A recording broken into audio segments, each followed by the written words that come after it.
రామాయణంలో రాముణ్ణి లక్ష్మణ్ణి మించిన యోధుడు ఇంద్రజిత్. బ్రహ్మాస్త్రం, పాశుపతాస్త్రం, వైష్ణవాస్త్రంలను ప్రయోగించగల వీరాది వీరుడు ఇంద్రజిత్. మాయాయుద్ధం చేయడంలో అరివీర భయంకరుడు ఇంద్రజిత్. దేవతల రాజైన ఇంద్రుణ్ణి సైతం ఓడించినవాడు ఇంద్రజిత్. ఒకేసారి 86 లక్షల మందితో యుద్ధం చేయగల అతి మహారథుడు ఇంద్రజిత్. రామరావణ యుద్ధంలో పాల్గొన్నది ఇద్దరు అతి మహారథులు. ఒకరు అంజనేయుడు కాగా రెండవ వారు ఇంద్రజిత్. అంజనేయుడు శివుని అంశతో జన్మించినవాడు కాబట్టి ఒకేసారి 86 లక్షల మందితో యుద్ధం చేయగల శక్తి ఉంటుంది. కానీ ఇంద్రజిత్తు ఒక మామూలు రాక్షసుడిగా జన్మించి 86 లక్షల మందితో యుద్ధం చేయగల శక్తివంతుడిగా మారడం సామాన్య విషయం కాదు. చివరకు శ్రీరాముడు, లక్ష్మణుడు, రావణుడు, కుంభకర్ణుడు, సుగ్రీవుడు, జాంబవంతుడు, వాలి వంటి యోధులందరూ మహారథి అనే హోదాలో 7,20,000 మందితో ఒకేసారి యుద్ధం చేయగల సామర్థ్యం కలిగి ఉంటే వారికి 12 రెట్లు ఎక్కువ శక్తివంతుడిగా ఇంద్రజిత్తు ఉన్నాడంటే అతని సామర్థ్యం ఎలాంటిదో మనం అర్థం చేసుకోవచ్చు. ఇంద్రజిత్తు లంకాధీసురుడైన రావణాసురుడు అతని భార్య మండోదరి యొక్క పెద్ద కుమారుడు. ఇతను జన్మించినప్పుడు ఆ బాలుడి కేక ఉరుములా వినిపించినందున అతనికి మేఘనాథ అని పేరు పెట్టారు. అదే ఇంద్రజిత్ అసలు పేరు. మేఘనాథుడు పుట్టబోతున్నప్పుడు రావణుడు తన కొడుకును ప్రపంచంలో ఎవరూ ఓడించకూడదని కోరుకున్నాడు. అంతేకాక పుట్టబోయే బాలుడు గొప్ప యోధుడు, జ్ఞానవంతుడు కావాలని కోరుకున్నాడు. రావణాసురుడు గొప్ప జ్యోతిష్యుడు, అందుకే ఇతన్ని రావణ బ్రహ్మ అని కూడా అంటారు. ఇతను తన కొడుకుని అమరుడిగా చేయడానికి గ్రహాలను, నక్షత్రాలను ఆదేశించి అన్ని ఉచ్చస్థితిలో ఉండేలా చూశాడు. రావణుడికి భయపడిన అన్ని గ్రహాలు అతని జాతకంలో 11వ ఇంట్లోకి చేరిపోయాయి. కాని ఒక శని మాత్రం రావణుడి ఆదేశాలను ధిక్కరించి మేఘనాథ జాతకంలో 12వ ఇంట్లో స్థిరపడ్డాడు. దీంతో ఆగ్రహించిన రావణుడు శనిని నిందించాడు.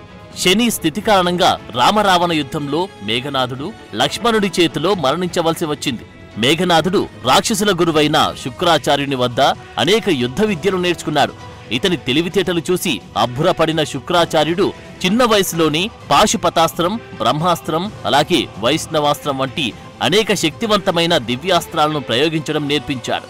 మేఘనాథుడు సులోచనను పెళ్లి చేసుకున్నాడు. ఈమె విష్ణుమూర్తి వాహనమైన శేషనాగుని కుమార్తె.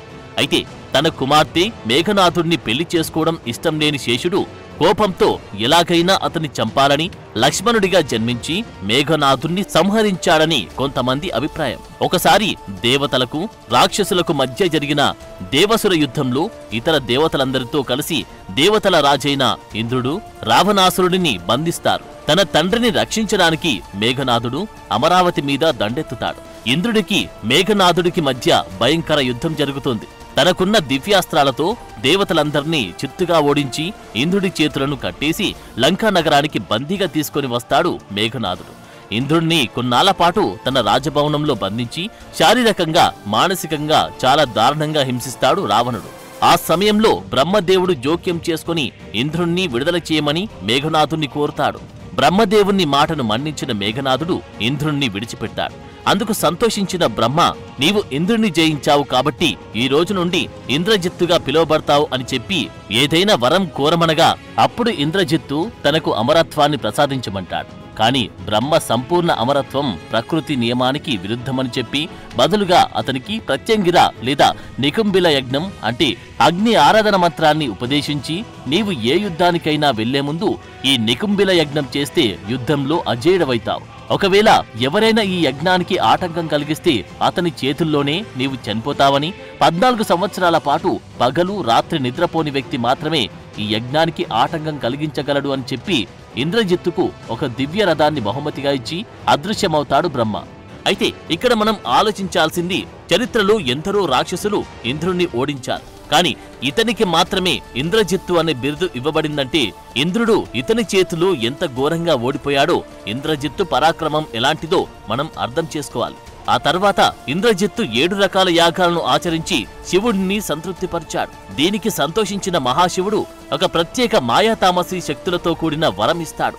దీని ద్వారా అతను యుద్ధంలో ఒకచోట మాయమైపోయి మరోచోట ప్రత్యక్షమయ్యేవాడు. తనకు నచ్చిన రూపంలోకి మారిపోగల శక్తిని, అలాగే శత్రువుల కళ్లకు భ్రమ కల్పించి ఉన్నది లేనట్లు, లేనిది ఉన్నట్లుగా కనికట్టు చేసేవాడు. యుద్ధరంగంలో ఒకేసారి కొన్ని వేల మంది ఇంద్రజిత్తులు ఉన్నట్లుగా మాయోపాయం పన్నేవాడు. అంతేకాక అనేక రకాల క్షుద్ర విద్యలను, మాంత్రిక తంత్ర విద్యలను తన గురువైన శుక్రాచార్యుని దగ్గర నేర్చుకుని భూత ప్రేత పిశాచ గణాలను సైతం తన ఆధీనంలోకి తెచ్చుకున్నాడు. ఇలా దివ్యాస్త్రాలతో పాటు మాయోపాయ తాంత్రిక ప్రయోగాల్లో ఆరితేరి అతి భయంకర వీరుడిగా మారిపోయాడు ఇంద్రజిత్తు. తండ్రి రావణాసురుని సైతం మించిన యోధుడిగా తయారయ్యాడు. మొత్తం రామాయణ కాలంలో ఈ భూమి మీద ఇతన్ని మించిన తాంత్రిక విద్యలు తెలిసిన వారు ఎవరూ లేరంటే అతిశయోక్తి కాదు. ఇంద్రజిత్తుకు తన తండ్రి రావణుడంటే చాలా ఇష్టం. తండ్రి మాట జవదాటేవాడు కాదు. రావణుడు ఏ నిర్ణయం తీసుకున్నా దాన్ని మారు మాట్లాడకుండా అమలు చేసేవాడు. ఇటు రావణుడు కూడా తన కొడుకు ధైర్య సాహసాలకు ఎంతో పొంగిపోయేవాడు. ఒక కష్టమైన పనిని పూర్తి చేయవలసి వచ్చినప్పుడు దాన్ని నెరవేర్చమని ఇంద్రజిత్తుకు చెప్పేవాడు. కొడుకు తన పక్కన ఉన్నప్పుడు రావణుడు ఎంతో నిర్భయంగా ఉండేవాడు. ఇంద్రజిత్తు తన తల్లి మండోదరి పట్ల కూడా ఎంతో ప్రేమగా ఉండేవాడు. అంతేకాక ఇంద్రజిత్తుకు తన భార్య సులోచన అంటే చాలా ఇష్టం. ఆ కాలంలో ఎంతో మంది రాకుమారులు 5-6 పెళ్లిళ్లు చేసుకుంటున్నా ఇతను మాత్రం జీవితం చివరి వరకు ఏకపత్ని వృతుడుగానే ఉన్నాడు. సులోచనను తప్ప వేరే ఆడదాని వైపు కన్నెత్తి చూసేవాడు కాదు. కాలగమనంలో రావణాసురుడు సీతాదేవిని లంకానగరానికి అపహరించి తీసుకువస్తాడు. సీతాదేవిని వెతకడానికి శ్రీరాముడు ఆంజనేయుణ్ణి పంపగా హనుమంతుడు లంకను చేరి అశోక వాటికలో సీతమ్మను చూసి కోపంతో లంకా నగరాన్ని దహనం చేస్తాడు. అప్పుడు ఎంతో మంది రావణ సైన్యం వచ్చినా ఆంజనేయుడిని నిలువరించలేకపోతారు. చివరకు ఇంద్రజిత్తు వచ్చి ఆంజనేయుడితో యుద్ధం చేస్తాడు. వీరిద్దరూ అతి మహారథులు, సమఉజ్జీలు. ఇద్దరి మధ్య యుద్ధం భయంకరంగా జరుగుతుంది. ఇద్దరు ద్వంద్వ యుద్ధం చేస్తారు. ఒకరిపై ఒకరు పిడిగుద్దులు గుద్దుకుంటారు. చివరకు బ్రహ్మాస్త్రాన్ని ప్రయోగించి ఆంజనేయుడిని బంధిస్తాడు ఇంద్రజిత్తు. రావణుడి వద్దకు ఆంజనేయుడిని తరలిస్తూ ఉండగా మార్గ మధ్యలో సైనికులు చేసిన మూర్ఖమైన పని కారణంగా హనుమంతుడు తప్పించుకొని శ్రీరాముడి వద్దకు చేరి సీత లంకలో ఉందని చెబుతాడు. సముద్రంపై నీలుని సారథ్యంలో వారధి నిర్మించిన రాముడు లంకను చేరి సీతను అప్పగించమని అంగదుడితో రావణుడి వద్దకు రాయబారం పంపుతాడు. అప్పుడు రావణుడి సోదరుడైన విభీషణుడు యుద్ధం వద్దు, సీతను రాముడికి అప్పగించి శరణు కోరమని రావణుడికి చెప్పగా విభీషణ్ణి తిట్టి లంకానగరం నుండి వెలివేస్తాడు రావణుడు. యుద్ధం అనివార్యమవుతుంది. విభీషణుడు రాముడిని శరణు వేడుకొని సుగ్రీవుని సైన్యంలో చేరుతాడు. తండ్రి రావణుడి మాటను జవదాటని ఇంద్రజిత్తు తన రాక్షస సైన్యంతో రాముడిపై యుద్ధానికి దిగుతాడు. రామరావణ యుద్ధం మొదటి రోజు ఇంద్రజిత్తు తన రథంపై యుద్ధరంగానికి చేరి వానర సైన్యంపై బాణాల వర్షం కురిపిస్తాడు. ఎంతో మంది వానర వీరులను దారుణంగా సంహరిస్తాడు. ఇంద్రజిత్తును అంగదుడు ఎదుర్కొంటాడు. వీరిద్దరి మధ్య భయంకర యుద్ధం జరుగుతోంది. అంగదుడు ఇంద్రజిత్తు రథంపైకి దూకి అతని గుర్రాలను, రథసారథిని చంపుతాడు. ఇంద్రజిత్తును కూడా చంపబోతాడు. అప్పుడు ఇంద్రజిత్తు మాయమైపోయి మేఘాల్లోకి వెళ్తాడు. అక్కడి నుండి అంగదుడిపై దివ్యాస్త్రాలు సంధించి అతన్ని తీవ్రంగా గాయపరుస్తాడు. తర్వాత రాముడు లక్ష్మణులతో యుద్ధం చేస్తాడు ఇంద్రజిత్తు. అప్పుడు మాయాసీతను సృష్టించి ఆమె గొంతు కోస్తాడు ఇంద్రజిత్తు. అది చూసిన రాముడు నిజంగానే సీత చనిపోయిందని బాధపడతాడు. అప్పుడు విభీషణుడు, రామచంద్ర, నీవు బాధపడకు, ఇదంతా ఇంద్రజిత్తు చేసిన మాయ, నిజానికి సీతకు ఏమీ కాలేదు అని చెప్పి రాముడిని యుద్ధానికి సిద్ధం చేస్తాడు. రాముడికి ఇంద్రజిత్తుకు మధ్య భయంకర యుద్ధం జరుగుతోంది. ఇద్దరూ ఒకరిపై ఒకరు అనేక దివ్యాస్త్రాలు సంధించుకుంటారు. ఇంద్రజిత్తు వేగం, నేర్పు చూసి శ్రీరాముడు సైతం ఆశ్చర్యపోతాడు. ఇంద్రజిత్తు కొద్దిసేపు భూమి మీద యుద్ధం చేస్తాడు. వెంటనే మాయమయ్యి మేఘాల్లోకి వెళ్లి అక్కడి నుండి ఆయుధాలు ప్రయోగిస్తాడు. క్షణానికి మాయమైపోతూ యుద్ధరంగమంతా తిరుగుతూ వానర సైన్యంపై బాణవర్షం కురిపిస్తాడు. శక్తివంతమైన నాగాస్త్రంతో రామ లక్ష్మణులను వివశులను చేస్తాడు. తర్వాత వారి దేహంపై ప్రతి అంగుళాన్ని అనేక బాణాలతో తీవ్రంగా గాయపరుస్తాడు. ఆ తర్వాత వానర సేనపై శక్తివంతమైన బాణాలతో దాడి చేస్తాడు. వానర వీరులందరూ ఇంద్రజిత్తు బాణాలతో భయపడి యుద్ధరంగం వదిలి ఆహాకారాలు చేస్తూ పరుగులు తీస్తారు. ఆ నాగాస్త్ర బంధాలను తప్పుకోవడం ఎవరి వల్ల కాదని విజయ గర్వంతో ఇంద్రజిత్తు తన తండ్రి రావణుడి వద్దకు వెళ్లి తాను రామలక్ష్మణులను చంపి వానర సేనను నిర్వీర్యం చేశానని చెబుతాడు. రావణుడు ఆనందించి ఆ రాఘవుల మృతదేహాలను సీతకు చూపమని ఆదేశిస్తాడు. పుష్పక విమానంపై సీతను తెచ్చి ఆ దృశ్యం చూపగా ఆమె విలిపించసాగింది. రామలక్ష్మణులు కేవలం స్పృహ తప్పారని, త్వరలో కోలుకుంటారని చెప్పి త్రిజట సీతను ఊరడిస్తుంది. భయభీతులైన వానరులంతా రామలక్ష్మణుల చుట్టూ కూర్చొని దుఃఖించసాగారు. ఆ తర్వాత అక్కడకు గరుత్మంతుడు తన రెక్కలతో మహాప్రభంజనంలా వస్తాడు. గరుత్మంతుడు తన 2 చేతులతో రామలక్ష్మణుల శరీరాన్నంతా నిమురుతాడు. వెంటనే వారి గాయాలు మాయమై వారికి మునుపటి కంటే ఎక్కువ తేజస్సు, బలం సమకూరుతాయి. వారిని కౌగలించుకున్న గరుత్మంతుడు, రామా, నువ్వు లంకను నాశనం చేసి రావణుని చంపి సీతను పొందడం తథ్యమని చెప్పి రామలక్ష్మణులకు ప్రదక్షిణం చేసి ఆకాశానికి ఎగిరిపోతాడు. రామలక్ష్మణులు ఇద్దరూ రక్షించబడ్డారని తెలుసుకున్న ఇంద్రజిత్తు ఈ రోజు ఎలాగైనా వారిద్దరిలో ఒకరిని ఖచ్చితంగా చంపుతానని ప్రతిజ్ఞ చేస్తాడు. యుద్ధం ప్రారంభమవగానే అతను సుగ్రీవుని సైన్యాన్ని నాశనం చేయడానికి అనేక బాణాలను ప్రయోగిస్తాడు. అప్పుడు లక్ష్మణుడు అతన్ని ఎదుర్కొంటాడు. ఇంద్రజిత్తుకి లక్ష్మణుడికి మధ్య భయంకర యుద్ధం జరుగుతుంది. ఇద్దరూ ఒకరిపై ఒకరు అనేక దివ్యాస్త్రాలు సంధించుకుంటారు. ఇద్దరూ ఒకరికి ఒకరు తగ్గకుండా యుద్ధం చేస్తారు. ఇంద్రజిత్తు తన మంత్రశక్తులను ఉపయోగించి ఆకాశంలోకి మెరుపులా దూసుకుపోతాడు. లక్ష్మణుడి కంటికి కనిపించకుండా మాయ యుద్ధం చేస్తూ లక్ష్మణుడిపై అనేక బాణాలను ప్రయోగిస్తాడు. చివరగా ప్రంఘటిత శక్తిని ప్రయోగిస్తాడు. ఆ శక్తి దాటికి లక్ష్మణుడు యుద్ధరంగంలో నిలువునా కూలిపోతాడు. రేపటి సూర్యోదయం వరకు లక్ష్మణుడు తప్పక మరణిస్తాడని అనుకున్న ఇంద్రజిత్తు సింహదానం చేసి విజయోత్సవంతో లంకకి తిరిగి వెళ్తాడు. లక్ష్మణుడిని బ్రతికించడానికి జాంబవంతుడు హిమాలయ పర్వతం మధ్యలో ఉన్న ఔషధీ పర్వతం మీద ఉన్న మృత సంజీవని, విశల్యకరణి, సౌవర్ణకరణి, సంధానకరణి అని ఔషధాలను తీసుకురమ్మని హనుమంతుణ్ణి కోరతాడు.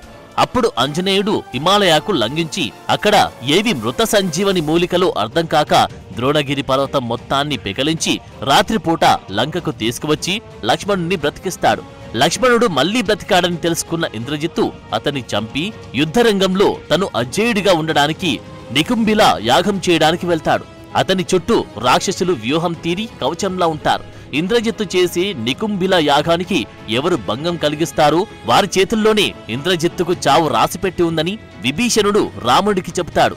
రాముడి అనుజ్ఞ తీసుకొని లక్ష్మణుడు ఆయుధదారి అయి హనుమంతుని భుజాలపై ఆసీనుడై జాంబవంత, విభీషణ, అంగద మొదలగు వీర్లతో నికుంభిల వైపు వెళ్తాడు. అక్కడ వారు ఇంద్రజిత్తు చుట్టూ ఉన్న రాక్షసులతో భయంకర యుద్ధం చేసి వారందర్నీ చంపేస్తారు. ఇది తెలుసుకున్న ఇంద్రజిత్తు చేస్తున్న యాగం ఆపేసి గుడిలో నుండి బయటకు వచ్చి లక్ష్మణుని పక్కనే ఉన్న తన బాబాయి విభీషణుని చూసి కోపంతో ఊగిపోయిన ఇంద్రజిత్తు ఈ రాజద్రోహిని ఇప్పుడే చంపేస్తానంటూ విభీషణుడిపై యమ అస్త్రాన్ని ప్రయోగిస్తాడు. అప్పుడు లక్ష్మణుడు విభీషణుడిని రక్షిస్తాడు. లక్ష్మణుడు ఇంద్రజిత్తుపై అనేక బాణాలను సంధిస్తాడు. ఆ బాణాల దాటికి ఇంద్రజిత్తు తీవ్రంగా గాయపడతాడు. ఇంద్రజిత్తుకు మాయమైపోయే సమయం కూడా ఇవ్వకుండా లక్ష్మణుడు చాలా తెలివిగా అనేక దివ్యాస్త్రాలను సంధిస్తాడు. తీవ్రంగా గాయపడ్డ ఇంద్రజిత్తు తనకు చావు తప్పదని గ్రహించి చివరగా బ్రహ్మ యొక్క బ్రహ్మాస్త్రం, నారాయణుని వైష్ణవాస్త్రం, అలాగే శివుని పాశుపతాస్త్రం 3 అస్త్రాలను ఒకేసారి సంధించి ప్రయోగిస్తాడు. ఆ అస్త్రాలు అతి ప్రళయ భయంకర శబ్దం చేస్తూ లక్ష్మణుడి వైపు దూసుకువస్తాయి. అప్పుడు లక్ష్మణుడు వాటికి శిరస్సు వంచి నమస్కరించగా అవి అతన్ని ఏమి చేయకుండా అదృశ్యమైపోతాయి. ఆశ్చర్యపోయిన ఇంద్రజిత్తు లక్ష్మణుడు సాధారణ మానవుడు కాదని గ్రహిస్తాడు. అప్పుడు లక్ష్మణుడు మహేశ్వరాస్త్రాన్ని సంధించి ఇక్ష్వాకు వంశీయుడైన రాముడు ధర్మస్వరూపుడు సత్యవ్రతుడు అయితే ఈ మహేశ్వరాస్త్రం ఇంద్రజిత్తును వధించుగాక అని మంత్రసహితంగా ఆ అస్త్రాన్ని ప్రయోగిస్తాడు. అప్పుడు ఆ అస్త్రం ఇంద్రజిత్తు తలను తెంచి సంహరిస్తుంది. తన అనుమతి లేకుండా తన కుమార్తెను వివాహం చేసుకున్నందుకు ఇంద్రజిత్తుపై కోపంగా ఉన్న శేషుడు అతని చంపడానికి రాముడి సోదరుడు లక్ష్మణుడిగా అవతరించాడు. రాముడి వనవాస సమయంలో 14 సంవత్సరాలకు పైగా నిద్ర లేకుండా గడిపాడు. తద్వారా అతను ఇంద్రజిత్తును చంపే అర్హతను సాధించాడు. సో ఈ విధంగా అతిరథ మహారథుడైన ఇంద్రజిత్తు లక్ష్మణుడి చేతిలో మరణించాడు. For more videos like this, subscribe Big TV channel.